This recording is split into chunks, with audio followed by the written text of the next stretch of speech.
그 가인과 아벨의 두 개의 길, 우리가 이거를 잘 이해하기 위해서 창세기 3장 15절 한번 그부터 먼저 보면 좋을 것 같아요.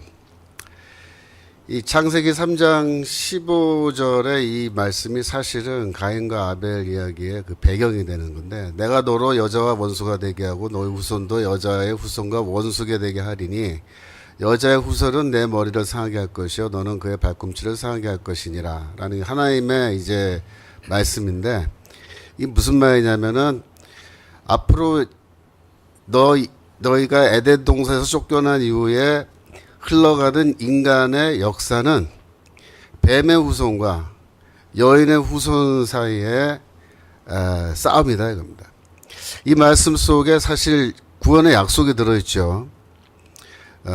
근데 그 구원의 약속은 그 구원은 어떻게 해서 이루어지냐면은 여인의 후손과 뱀 후손 사이에 아주 격렬한 싸움입니다.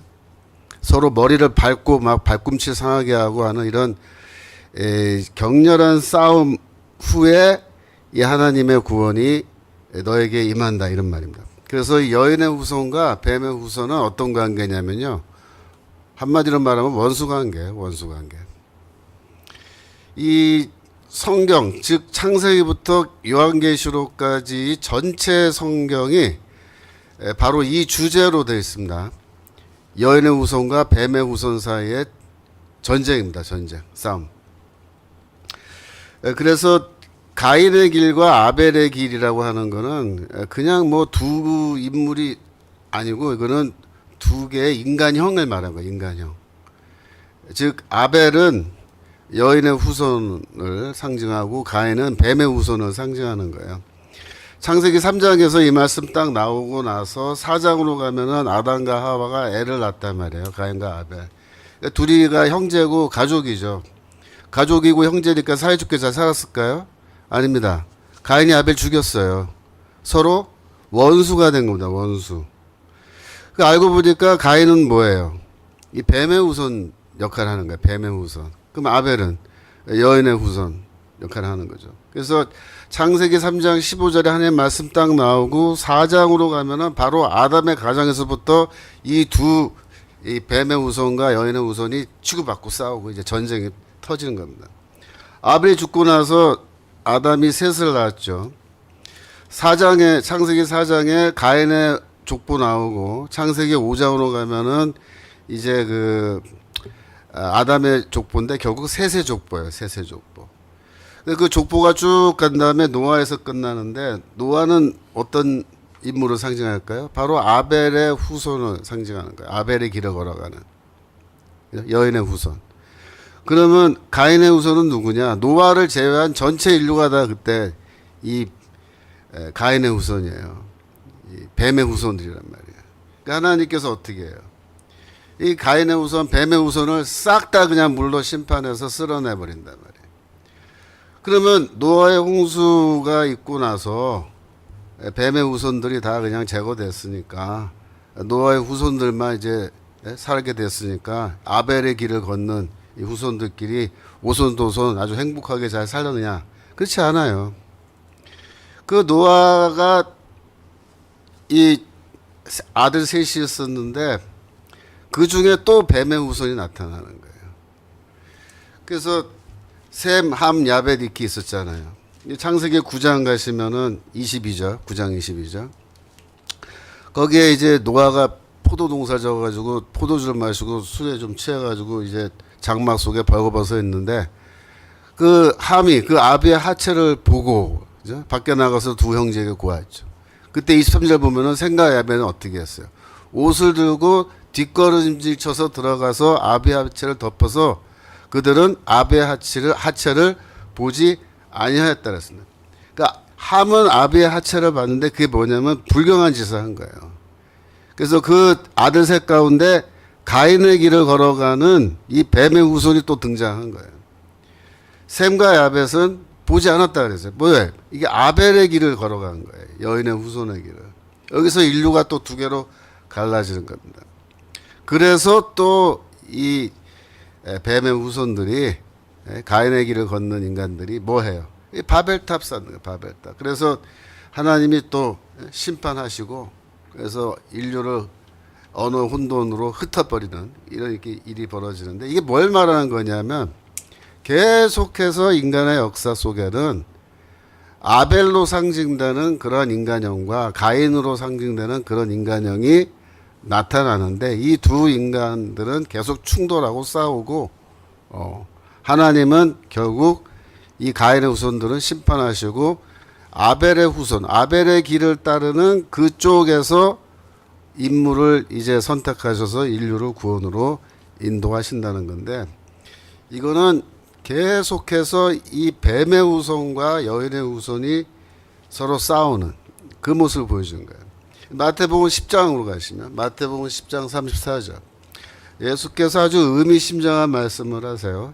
마태복음 10장 34절 내가 이 세상에 화평을 주러 온 줄로 생각지 말라. 화평이 아니요 검을 주러 왔다 그랬습니다. 이게 무슨 말이냐면 여인의 후손과 뱀의 후손 사이에 평화는 없다 이겁니다. 평화는 없다. 여인의 후손과 뱀의 후손 사이에는 뭐만 있느냐? 전쟁밖에 없다는 거예요. 검을 주러 왔다는 건 그런 말입니다. 그리스도는 이 땅에 오셨느냐? 이 뱀의 후손과 싸우기 위해서 이 세상에 오신 거예요. 그 다음 그저 보세요. 35절. 내가 온 것은 사람이 그 아버지와 딸이 그 어머니와 며느리가 시어머니와 불합게 하려 함이니 사람의 원수가 자기 집안 식구리라. 36절. 그렇죠? 집안 식구가 원수예요. 아벨과 가인이 집안 식구였잖아요. 형제였잖아요. 근데 원수가 됐어요. 죽고 죽임을 당한단 말이에요. 그래서 이 집안 식구들 사이에 화평이 없는데 내가 이 세상에 온 것은 불화하게 하려 함이라고 할 때 그 불화하게 한다라는 동사가요. 헬라어로 디카조 동사예요. 디카조라는 동사가 무슨 뜻이냐면 둘로 나눈다는 거예요. 둘로 나눈다. 내가 이 세상에 와서 온 인류를 딱 두 그룹으로 나눈다는 거예요. 두 그룹으로. 두 그룹이 뭐겠어요? 여인의 후손과 뱀의 후손이에요. 두 그룹으로 나누는 거예요. 그래서 예수가 온 거는 다 같이 끌어안고 뭐 큼바야 뭐 찬양 부르면서 온 인류가 다 화해하고 뭐 키스하고 그렇게 살게 하기 온 게 아니고 노골적으로 말하면 하나님의 백성과 사탄의 백성으로 나눠서 이 두 그룹은 나눠서 이 두 그룹이 싸우게 한다는 거예요. 싸우게. 그게 뭐였습니다. 그 말씀. 불화하게 한다는 말이에요. 마태복음 13장 29절. 마태복음 13장 29절 주인이 가로되 가만두어라 가라지를 뽑다가 곡식까지 뽑을까 염려하노라. 둘 다 30절 둘 다 추수할 때까지 함께 자라게 두어라. 추수 때 내가 추수꾼들에게 말하기를 가라지는 먼저 거두어 불사르게 단으로 묶고 곡식은 모아 내 곡간에 넣으리라. 이 세상에는 딱 두 가지 인간밖에 없다는 거예요. 가라지하고 알곡. 그 이외에는 없다는 거예요. 인류는 딱 두 그룹입니다. 가인의 길을 걷느냐 아벨의 길을 걷느냐 뱀의 후손이냐 여인의 후손이냐 딱 두 개밖에 없다. 근데 지금 두 그룹이 이렇게 혼재되어서 이 세상 속에서 섞여서 살아요. 근데 이게 원수들이에요 서로. 곡식과 가라지는요 사실은 원수 관계예요. 그걸 알아야 돼요. 심판 때는 나눠지는데 심판이 있기 전까지는 뭐 사이좋게 쎄쎄쎄하고 이렇게 끌어안고 키스하고 뭐 어깨 동무하고 사는 게 아니고 이게 전쟁이라는 거예요. 전쟁. 마태복음 25장 32절. 25장 32절. 양과 염소 여기인데요. 모든 민족을 그 앞에 모으고 각각 분별하기를 목자가 양과 염소를 분별한 것 같이 하여 양은 그 오른편에 염소는 왼편에 두리라. 이것도 마찬가지예요. 온 인류는요 딱 두 가지밖에 없어요. 양이냐 염소냐. 뱀의 후손이냐 여인의 후손이냐. 여인의 후손은 그리스도의 후손을 말한 거죠. 당연히.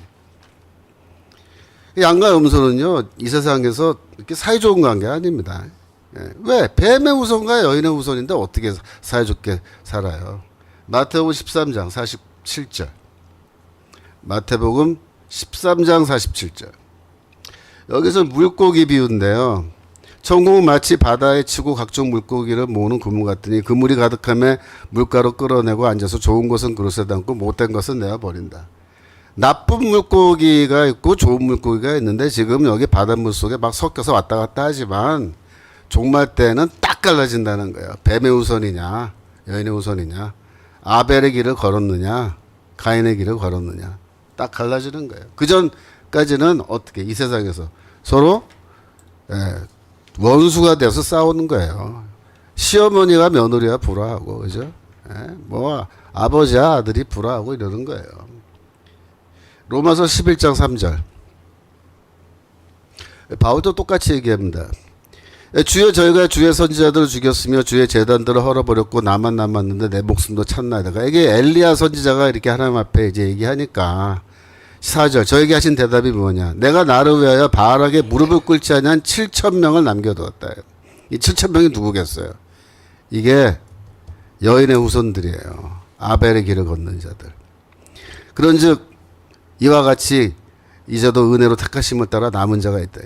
바울 때에도 그 7,000명처럼 하나님의 남은 자가 누구냐면은 이 여인의 후손입니다. 아벨의 길을 걷는. 그 나머지 인류는 다 뱀의 후손이에요. 다 가인의 길을 걷는 자들인 거예요. 이게 다른 거예요. 다른 거예요. 본질적으로. 종말이 되면 다 드러나는 거예요. 지금 우리가 사는 시대도 똑같아요. 지금도. 이 세상의 인류는 딱 두 가지밖에 없어요. 가인의 후손이냐, 아벨의 길을 따르는 자들이냐. 최근에 이번 주에 미국의 그 대통령 선거 있었죠. 미국의 민주당, 공화당 후보 내고, 그래서 이번에 공화당 후보인 트럼프가 이제 이겼는데요. 이거 이렇게 보면요, 이 미국 대통령 선거가요, 보세요. 이게 여인의 후손과 뱀의 후손 사이의 싸움 아니에요? 예? 이번에 뭐 겉으로 보기에 뭐 경제 문제 때문에 뭐 이슈가 있고 그래서 누굴 찍냐, 뭐 국경 문제 좀 심각했죠 이번에. 이민자들 막 넘어오고. 근데 제일 중요한 문제는 뭐냐면 이게 PC 이데올로기의 문제예요. 그 핵심이 뭐냐, LGBTQ, 동성애, 또 낙태 문제 이런 거예요. 그 민주당은 PC 이데올로기에 쩔어가지고 LGBTQ 다 찬성하고 동성애 막 그냥 조장하는 정책하고 낙태 이런 거 막 하고 이 가인의 길을 걸어가는 거 아니에요 지금 이 미국 민주당. 그 반면에 공화당은 어떻습니까? 정신 차린 거예요. 아벨의 길을 걸어가는 그런 모습이 좀 있죠. 이번에 펜실바니아 주에서 공화당이 승리함으로써 결정적인 승리를 거뒀는데, 펜실바니아 주에서 선거할 때 재밌는 현상이 일어났어요. 뭐냐면 아미시, 미국의 아미시라는 그 종파 있죠. 기독교 종파. 이 사람들이 투표장에다 나온 거예요. 아미시라는 사람들이 아주 엄청나게 보수적인 기독교인들인데 심지어 현대 문명을 거부해서 자동차도 안 타요. 마차 타고 다니는 사람들이잖아요. 이 사람들이 원래 투표장에 안 나오는 걸로 유명한 사람들인데 이 사람들이 다 투표장 나왔어 이번에. 왜 나온 줄 아세요? 위기감을 느낀 거예요. 영적으로 봤을 때 미국이 이렇게 막 나간다 이거예요. LGBTQ, 동성애 이런 거 막.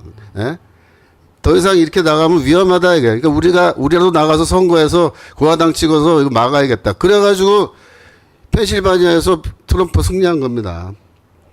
영적으로 봤을 때 이게 위험하다 이거예요. 더 웃기는 현상이 뭐였냐면 무슬림들이 이번에 무대기로 공화당 표를 찍었대요. 왜 찍었을까요?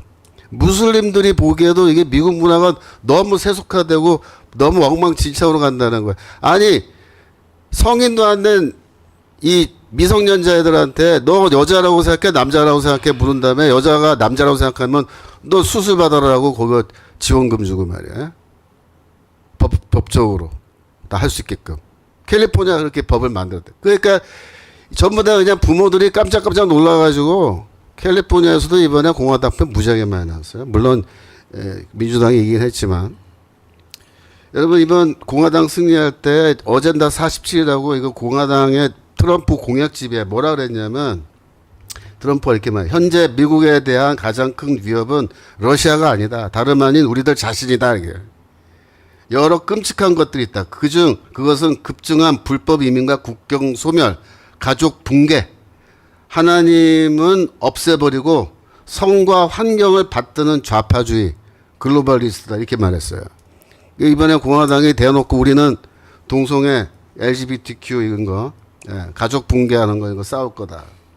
그래서 미국 공화당이 분명하게 동성애 문제에 대해서 당의 입장을 말하고 이거 싸우겠다 그러니까 미국의 보수적인 기독교 세력들 다 결집된 거잖아요. 그래서 이 반동성애 운동을 미국은 어떻게 했냐면 정치 세력화한 겁니다. 정치 운동으로 만들어서 이 정치적으로 이 동성애 문제를 해결하기 위해서 노력하겠다 이렇게 하니까 정당과 반동성애 운동이 딱 만나서 이게 이번에 투표로 이게 된 건데 앞으로 4년 동안 미국이 상당한 이런 성과를 얻을 겁니다. 근데 우리나라 어땠어요? 지난번에 10월 27일에 반동성애 차별 금지법 반대 시위했는데 이 집회를 처음부터 그 계획한 사람들이 우리는 정치 집회 아니다 이랬습니다. 정치 집회 아니다. 정치적 성격 배제한다. 정치구적 구호 외치면 안 된다 그렇게 얘기했죠. 근데 보세요. 차별 금지법은 법이에요.